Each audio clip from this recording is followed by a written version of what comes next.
A Guerra do Vietnã.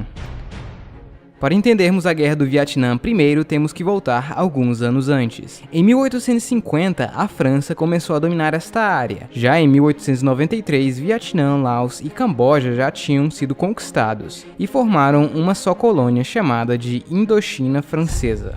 Obviamente, o pessoal de lá nunca gostou disso, porém ficou assim até a Segunda Guerra Mundial, quando a França acabou sendo dominada pela Alemanha. Durante a guerra, um grupo chamado de Viet Minh surgiu e eles buscavam a independência do Vietnã. No entanto, em setembro de 1940, logo após a derrota da França, o Japão invade e anexa esses territórios ao Império Japonês. Mas como todos sabem, o Japão perdeu a guerra. Com isso, Ho Chi Minh, o líder do Viet Minh, declarou independência da parte norte do Vietnã. Porém, os franceses queriam essas terras de volta, então eles tentaram dominá-los novamente. Isso acabou causando a Guerra da Indochina, onde no fim a França perdeu. Então em Genebra eles decidiram dar a independência a Laos, Camboja e Vietnã. No caso do Vietnã, ele foi temporariamente dividido em dois, o do Sul e o do Norte. Isso até serem feitas eleições para unificar o país. O Vietnã do Norte era claramente socialista comunista. Isso ficou ainda mais claro depois de uma ajuda que a China deu ao país. Já o Sul era anticomunista.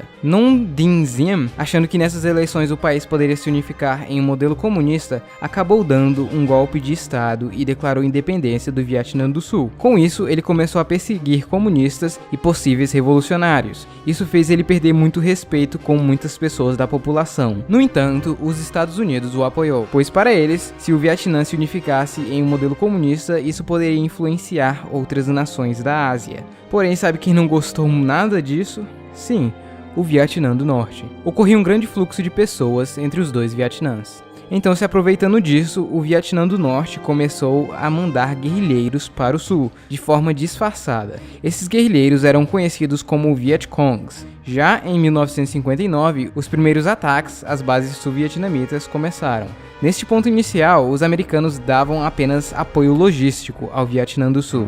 Inclusive, eles mandaram vários conselheiros militares e armas. A mesma coisa aconteceu com o Vietnã do Norte, que era apoiado pela União Soviética e a China. Agora, uma coisa que eu preciso explicar para vocês é que a Guerra do Vietnã é diferente de qualquer outra guerra que eu já mostrei aqui no canal. Ao contrário das outras, aqui os Vietcongs já estavam dentro do Vietnã do Sul, então não aconteceu grandes movimentações nas fronteiras e grandes dominações. E muitas batalhas aconteceram internamente, algumas delas é até difícil de saber o que realmente aconteceu.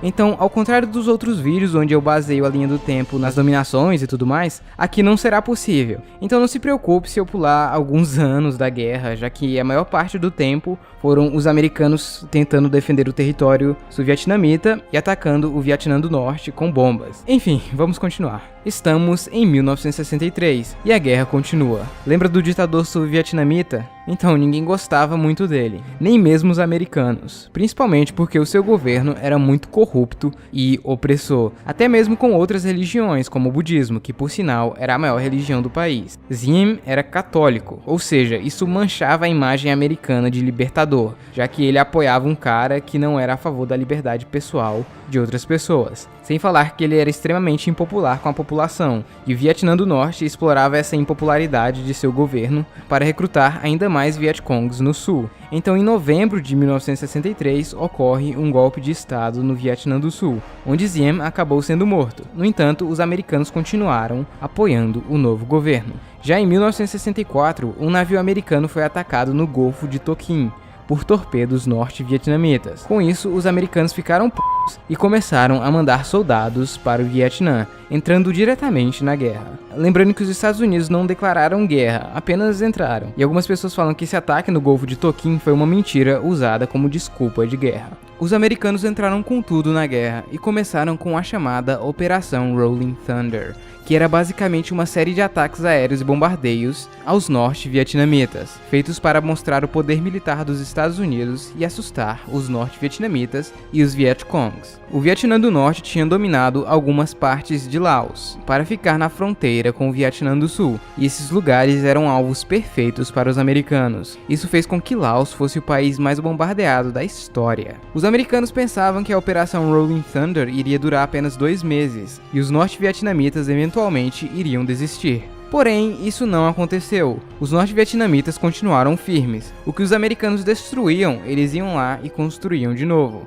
Isso fez com que essa operação se estendesse bastante e ficasse frustrante. Enquanto isso, os Vietcongs continuavam atacando cidades do Vietnã do Sul. Então os Estados Unidos decidiram que eles teriam que mandar soldados de campo para procurar e destruir os Vietcongs. Boa parte dos soldados americanos eram jovens, a idade média era de 19 anos. Eles usavam as melhores tecnologias da época, como helicópteros e armas. Porém, eles não conheciam a geografia local. O clima era muito quente e úmido, e chovia muito. As florestas eram densas e cheias de perigos, tanto armadilhas dos inimigos quanto perigos naturais, como o calor intenso, cobras e insetos. Isso mexeu muito com o psicológico dos soldados americanos. Muitos dos Vietcongs se escondiam nas florestas. Então os americanos começaram a usar armas químicas como napalm e o agente laranja, uma substância que destruiria a densa floresta vietnamita, revelando assim os esconderijos dos Vietcongs. Porém também causou vários problemas de saúde na população, por ser uma substância extremamente tóxica e cancerígena.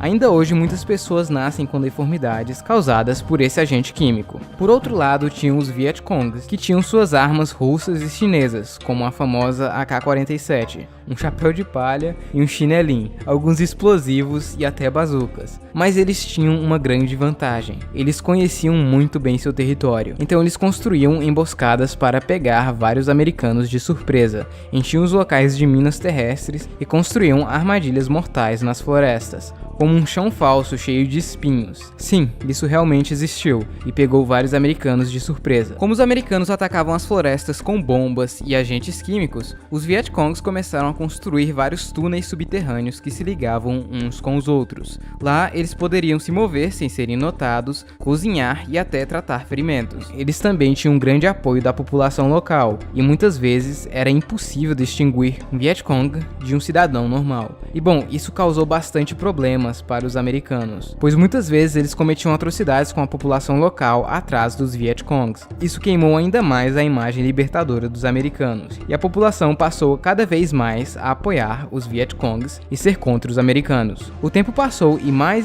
soldados foram mandados para o Vietnã para manterem os territórios do sul e buscar e destruir os Vietcongs. Além dos americanos, outros países mandaram soldados também, como a Coreia do Sul, Tailândia, Austrália e Nova Zelândia. Os americanos achavam que podiam ganhar se eles mantessem os territórios e destruíssem os Vietcongs. E apesar de todas as dificuldades em enfrentá-los, eles até que estavam indo bem, e pensavam que os Vietcongs estavam bem fracos. Porém, em 1968 começou a chamada Ofensiva do Tet, que basicamente foram grandes ondas de ataques feitos pelos Vietcongs em grandes cidades do Vietnã do Sul. Em muitas dessas cidades, os Vietcongs conseguiram ocupar o lugar. Isso assustou e desmoralizou o exército americano diante do mundo, já que tudo foi transmitido pela TV. Mesmo que no fim os americanos tivessem pego muitas dessas cidades de volta, isso não pegou muito bem na sua imagem de superpotência, principalmente em propagandas dos países inimigos. Neste ponto da guerra, muitos cidadãos americanos questionavam a necessidade desta guerra, já que muitos de seus familiares estavam morrendo no Vietnã.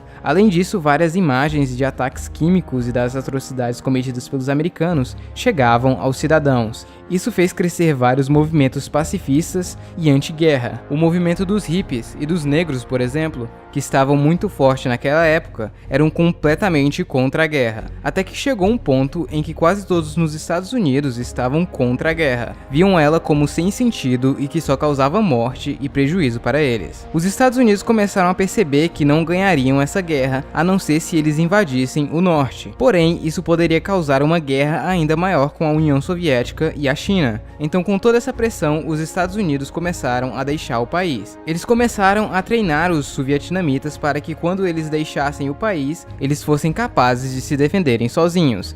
Em 1973, os Estados Unidos e o Vietnã do Norte finalmente aceitaram entrar em um acordo, o chamado Acordo de Paris. Nele, ficou de acordo que os Estados Unidos deixariam de lutar a guerra diretamente e apenas daria apoio ao Vietnã do Sul com armas e suprimentos, assim como os soviéticos e os chineses faziam com o Vietnã do Norte. Também ficou de acordo um cessar-fogo entre as duas partes.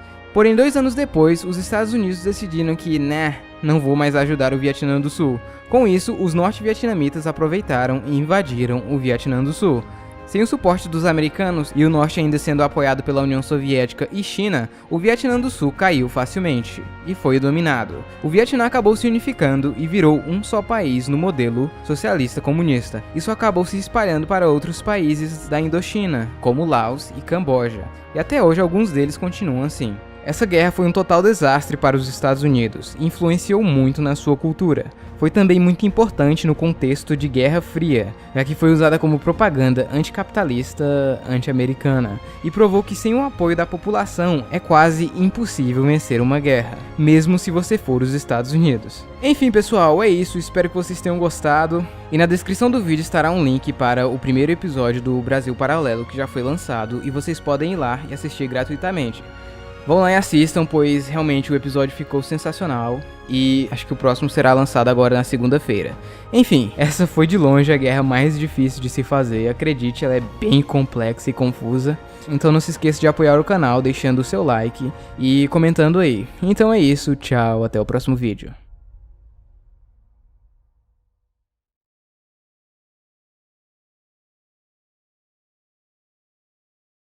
Welcome to the rice fields, motherfucker!